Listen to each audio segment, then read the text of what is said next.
안녕하세요. 피셔앤베스트 피셔입니다. 영화 국가부도의 날을 보면 그 유아인이 주인공인데요. IMF 직전에 우리나라가 망할 것 같다. 그래서 자기 그만두고 퇴직금으로 망하는 거에다가 베팅을 하겠다. 이렇게 얘기하니까 사표를 딱 받아둔 부장님이 이런 얘기를 하죠. 엄모론자. 그렇게 얘기하니까 주인공이 업모론자가 아니고 음모론자. 자, 이렇게 되받아치는 장면이 나오는데요. 어젯밤에 제가 저희 멤버십 회원님들하고 라이브를 했는데 저금리가 장기화될 수 있는 이 문제와 이 부동산 투자에 대한 이야기를 하다가 우리가 주의해야 할 이 업모론에 대해서 잠깐 팩트를 가지고 설명을 드렸었습니다. 그래서 이거를 말씀드릴까 말까 하다가 그냥 여러분께도 이렇게 설명을 드려야 되겠다 하고 좀 정리를 했는데요. 일단 음모론은 특정한 사회현상에 대해서 원인과 결과가 명확하지 않을 때가 많아요. 그때마다 그 배후에는 커다란 조직, 미국이라든가 이런 비밀스러운 단체가 있다고 확신하고 모든 것을 그에 맞춰서 풀어나가는 이런 관점을 말합니다. 그런데 이게 그냥 딱 들었을 때 정말 뭔가 그럴듯하고 재밌습니다. 그리고 특정한 세력이 정말 이 세상을 지배하는구나 하면서 뭔가 매트릭스에 보면 빨간 약하고 파란 약이 나오는데 빨간 약을 먹고 진실에 눈을 뜬 것처럼 이렇게 소름이 돋고 엄청난 희열마저 느껴지는데요. 그런데 실제 자기가 지표를 보면서 팩트를 하나하나 풀어보면 잘 들어맞지 않아요. 그게 바로 이 음모론입니다. 우리가 알고 있는 베스트셀러 중에 화폐전쟁이라는 책이 있습니다. 오늘 우리가 살펴볼 금에 대한 이야기는 화폐전쟁 중에 탐욕전쟁 이 5권에 나오고요. 그리고 화폐전쟁 1권에는 지금 달러를 찍어내서 지금 전 세계에 달러를 풀고 있는 미 연준의 실제 진짜 감춰진 주인이 바로 유대계 자본인 로스차일드 가문이다. 이런 음모론이 나오죠. 이거부터 먼저 팩트를 좀 점검을 해보고 그 다음에 화폐전쟁에 나오는 금에 대한 이야기까지 쭉 살펴보겠는데요. 일단 미국과 같은 경우에는 12개의 중앙은행이 있습니다. 그리고 12개의 중앙은행은 미 연방준비제도 이사회 여기의 결정에 따라서 기준금리도 정하고 통화정책도 실행하고 한마디로 미 연방준비제도 이사회의 통제에 따르는데요. 화폐전쟁을 예전에 읽으신 분들이 문제로 많이 제기했던 게 미국 정부가 발권력이 없거든요. 자, 그래서 돈을 직접 찍어낼 수가 없는데 미 연준이 미국의 공공기관이 아닌 민간은행이라는 거예요. 그런데 미 연방준비제도가 발권력을 가지고 있어서 미 정부가 달러가 필요할 때는 반드시 약정된 이자를 정하고 미 연준에서 돈을 빌려야 한다는 거죠. 그래서 미 연준은 달러 발권력에 따른 이 막대한 이자 소득, 그러니까 불로소득이죠. 이것을 전부 가져가는데 그 실질적인 감춰진 주주가 바로 로스차일드 가문이고 이 막대한 돈이 바로 그 가문으로 흘러들어간다. 자, 이렇게 주장하는 내용이 있습니다. 그런데 이 부분은 이미 많은 분들이 사실이 아니다라는 것을 알고 있는데 아직도 가끔 유튜브를 보면 그렇게 믿고 있는 사람들이 튀어나와요. 그래서 화폐전쟁이라는 책에 나오는 모든 부분이 팩트는 아닙니다. 그래서 이 부분부터 한번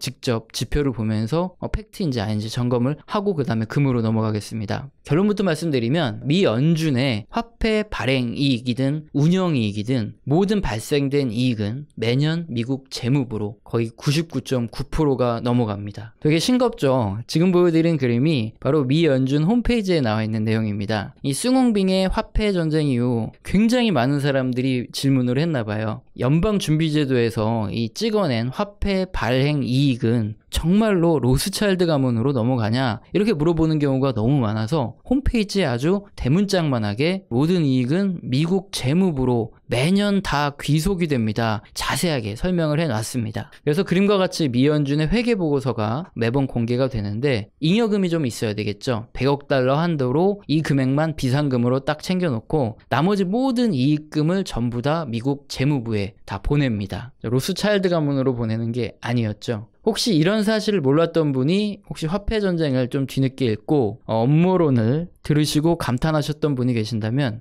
요즘엔 구글 번역기가 잘 되는데 미 연준 홈페이지에 한번 들어가서 읽어볼 걸 하는 이런 생각이 좀 드실 수도 있습니다. 그런데 의심을 하면 정말 끝이 없죠. 그래서 이 업무론자들이 또 다른 의문을 제기하는데요. 이 연방은행법에 따라 12개의 연방은행이 출자한 이 자본에 대해서는 매년 6% 정도의 배당을 지급합니다. 그런데 6%의 배당금이 정말 어마어마하겠죠. 그래서 바로 이 돈이 로스차일드 가문으로 흘러가는 거 아니냐 이런 의문을 또 제기했는데요. 그런데 아쉽지만 이 부분 또한 사실이 아니죠. 우선 또다시 미연준 홈페이지에 나와 있는 연방법을 보면 배당에 대한 규정이 그림처럼 아주 자세히 적혀 있습니다. 연결 자산이 100억 달러가 넘는 은행의 경우에는 좀 복잡하고 100억 달러 이하인 경우에는 연 6% 출자금에 대한 이자를 지급한다. 뭐 이런 소리인데요. 이렇게 정말 6%의 배당을 주는 건 사실이죠. 그리고 이렇게 6%의 배당을 받는 이 중앙은행의 경우 뭐 JP 모건 체이스, 뭐 뱅크 오브 아메리카, 뭐 웰스파고 같은 이런 민간 은행이 자금을 출자하게 됩니다. 그래서 이 JP 모건 같은 회사가 바로 이 로스차일드 가문의 뭐 대변인일 뿐이고 중앙은행에서 주는 그 6%의 배당금 이거를 손쉽게 먹으면서 엄청난 돈을 축적한다. 이게 바로 업무론자들의 의견인데 그렇다면 JP 모건 체이스의 실제 지분이 대부분 다 로스차일드에 이렇게 뭐 모르는 경로로 이렇게 다 흘러갔어야 되는데 그림의 10대 대주주를 보면 로스차일드 가문과 크게 연관이 없는 뭐 뱅가드 자산운용, SSG 자산운용, 블랙록이라든가 뭐 버크셔 해서웨이 뭐 이런 것들이 10대 주주입니다. 뭐 로스차일드랑 아무 연관성이 없는 애들이죠. 그러니까 이 그림만 딱 봐도 무슨 뭐 로스차일드 음모론 이런 거는 전혀 사실이 아니다. 이걸 바로 알 수 있어요. 이런 책이 나왔을 때는 검증을 한 번씩 해보거든요. 그래서 이제 경제지표 찾아보고 홈페이지 찾아보고 검증을 해봤는데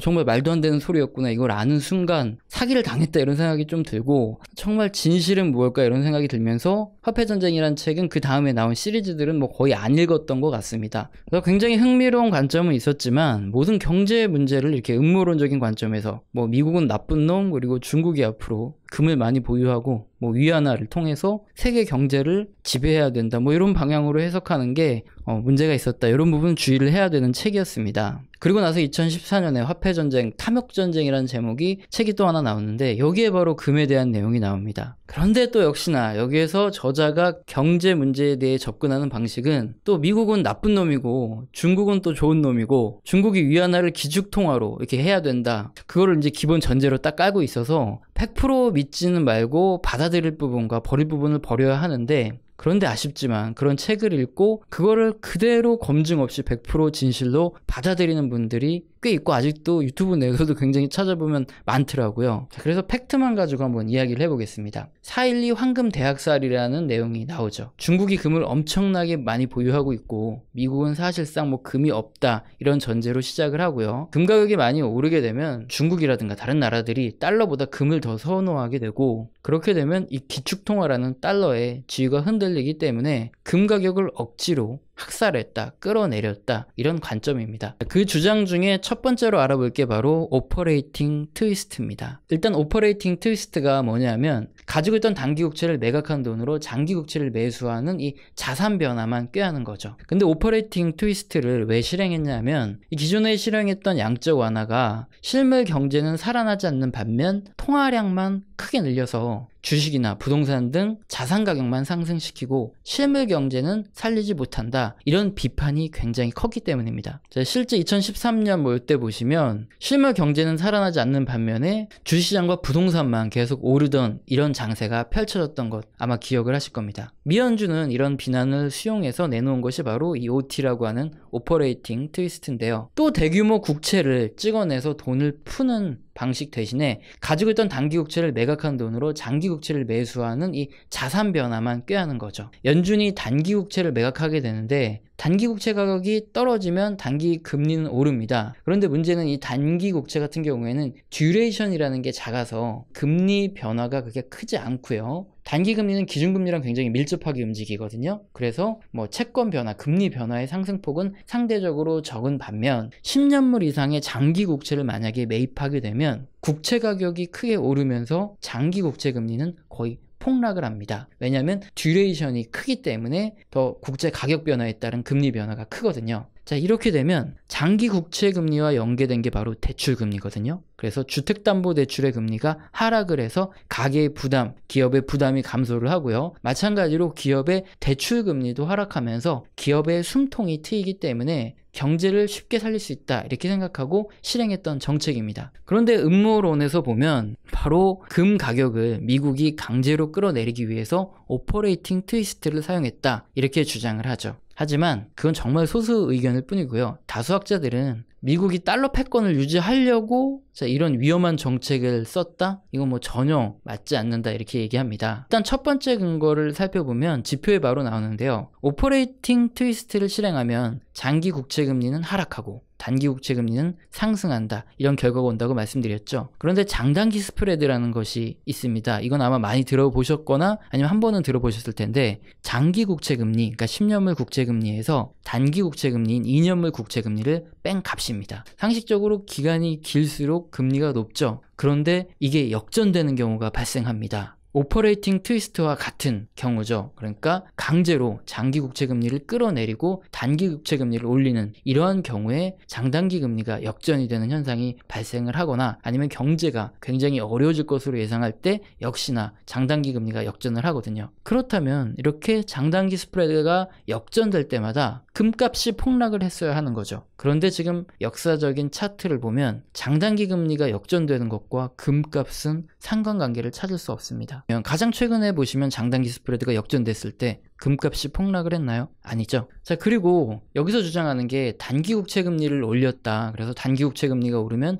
금값이 하락한다. 이렇게 주장을 하는데 그럼 역사적인 금값과 단기 국채 금리를 비교해 보면 되겠죠. 비교해 보면 거의 맞지 않죠. 자, 오히려 단기 국채 금리가 오를 때 금값이 오르는 경우도 있습니다. 이렇게 팩트를 딱 찾아보시면 역시나 뭔가 안 들어맞는 이 업무론 같은 얘기다. 이게 딱 보이죠. 그래서 이 승홍빙 씨 같은 경우에는 항상 책을 읽을 때는 뭔가 맞는 것 같은데 찾아보면 아닌 이런 얘기들 되게 가끔 끼워 넣어서 중국 위안화를 기축통화로 뭐 이러는 세뇌 교육을 약간 시키려는 부분이 있어서 이런 거 좀 주의해야 되고요. 그리고 다음으로 여기에서 보면 중국이 금이 많아서 기축통화가 될 수 있다. 그 전제에 깔려 있거든요. 그런데 이 IMF 국제통화기금에서는 주기적으로 금 보유량을 조사해서 발표해요. 중국이 금을 많이 가지고 이 위안화가 기축통화가 될 때 이렇게 잘 써야 된다. 이렇게 하려면 최소한 뭐 1위가 지금 미국인데 금 보유량 2, 3위는 되어야 그런 말이 나오겠죠. 그런데 지금 지표를 딱 보시면 이게 IMF에서 발표한 거예요. 중국 정부가 가진 그러니까 외환보유고 중에 금은 7위밖에 안 됩니다. 2위가 독일이고요. 3위가 국제통화기금, 4위가 이탈리아예요. 그러니까 또 이 업무론을 하시는 어떤 분들은 이런 얘기를 하죠. 그래, 중국 정부가 가진 금은 얼마 안 되는데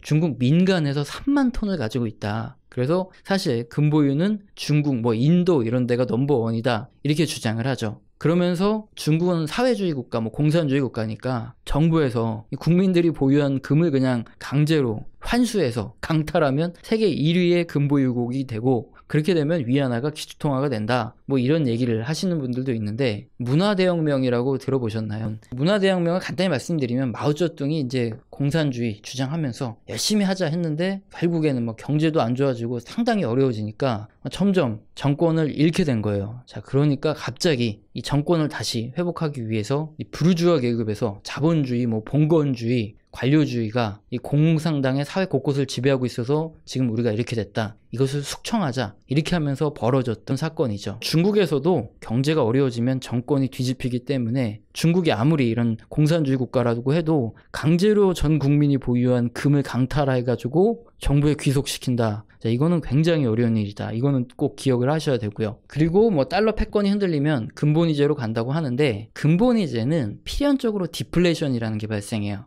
이게 뭐냐면 예를 들어서 차 한 대 값이 지금 근 100돈이라고 하겠습니다. 근데 차는 하루에 수백 대 찍어낼 수 있죠. 그런데 금이 뭐 하루 만에 이렇게 100배 이상 증가를 하나요? 절대 증가를 안 하죠. 그러니까 우리 화폐를 금으로 쓰고 있는데 금 100돈은 그대로 100돈인데 차는 자고 일어나면 100대가 만들어지면은 당연히 차의 가격은 나중에는 한돈하고 거래가 되겠죠. 그러면 당장에 소비를 하는 게 낫나요? 아니면 그냥 금이라는 이 돈을 갖고 있는 게 나을까요? 당연히 금을 갖고 있는 게 낫죠. 그래서 시간이 지나갈수록 디플레이션이 점점 심해지게 됩니다. 그래서 근본이제가 결국엔 이 디플레이션이 수반되고 나서 이 생산 속도를 따라잡을 수 없는 이런 문제들이 계속 발생하던 와중에 무너졌다. 이게 바로 근본이제도의 한계거든요. 그럼에도 불구하고 뭐 달러 패권이 붕괴되고 나면 근본이제로 간다 그러면 여튼 정부가 보유한 금이 많아야 되는데 그림처럼 일단 중국은 쉽지가 않습니다. 앞으로 금을 무진장 매수를 해야 되는 거고요. 그리고 마지막으로 금값이 오를 때 미국이 강제로 뉴욕 선물거래소에 선물 증거금을 끌어올려서 달러 기득권을 유지하기 위해서 이 금을 사정없이 눌렀다. 이런 근거로 제시하는데 사실 이것도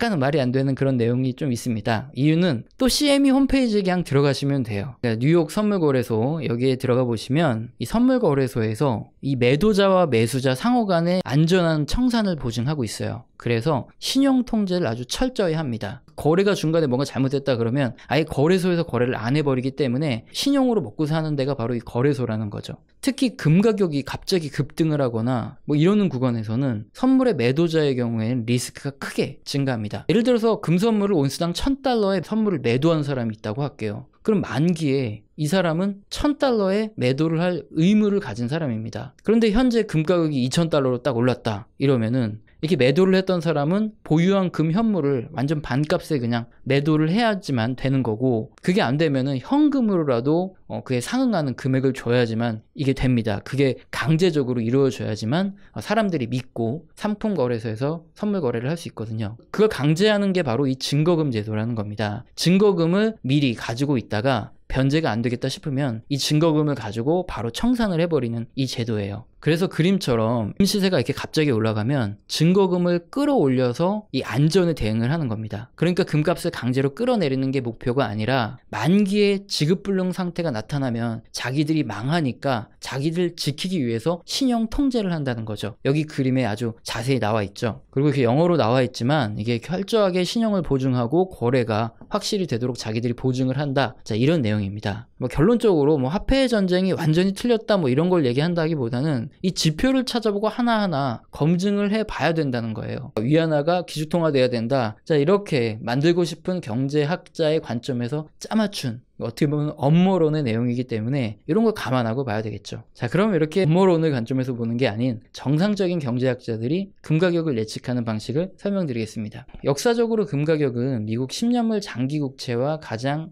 연관성이 높은 것으로 평가되고 있고요. 그 다음은 물가 상승률입니다. 근데 경제에 익숙하지 않은 우리들은 예를 들어서 10년물 국채 금리와 금값을 딱 비교해 놓고 아주 정확하게 반비례하거나 뭐 비례하지 않으면 이건 뭐 전혀 연관성이 없다 뭐 이렇게 생각을 하게 되는데, 세상에 이렇게 딱 들어맞는 뭐 역이나 정의 관계로 움직이는 자산이 많지 않죠. 그래서 경제학자들은 두 가지 지표를 놓고 장기간의 베타 값을 구합니다. 그때 미국 10년물 국채 금리와 금의 관계는 마이너스 0.7 이렇게 나왔고, 물가 상승률과 금의 관계는 플러스 0.7 뭐 요 정도 수준으로 계산이 되고 있어요. 자, 베타 값이 마이너스 0.7 정도 된다 이 말은 10년물 국채 금리가 떨어질 때 금값이 오르는 경우가 많다는 겁니다. 이렇게 장기적으로 봤을 때요. 물론 안 오르는 경우도 꽤 있었지만요. 그리고 반대로 물가 상승률과 금 가격이 베타 값이 플러스 0.7 정도 된다 이 말은 물가 상승률이 올 때 금 가격이 올랐던 경우가 상대적으로 많다 이것을 의미합니다. 그래서 제가 바로 이 전 영상에서 국채 금리에서 물가 상승률을 뺀 값, 그러니까 실질 금리가 마이너스에 진입하는 구간이 금값이 상승할 확률이 높다 이렇게 설명을 드린 이유고요. 근데 쉽게만 설명을 드리려고 실질 금리만 딱 말씀을 드렸더니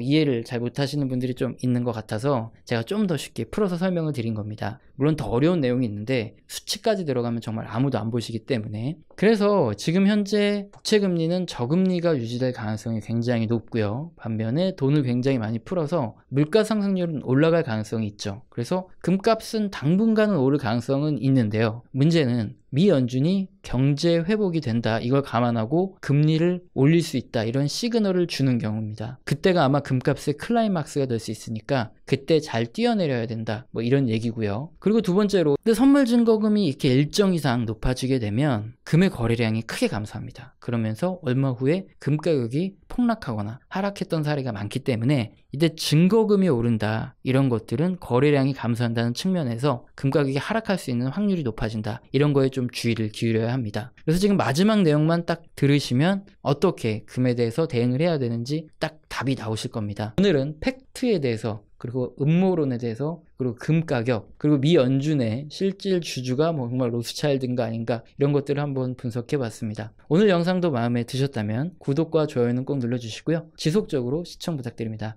감사합니다.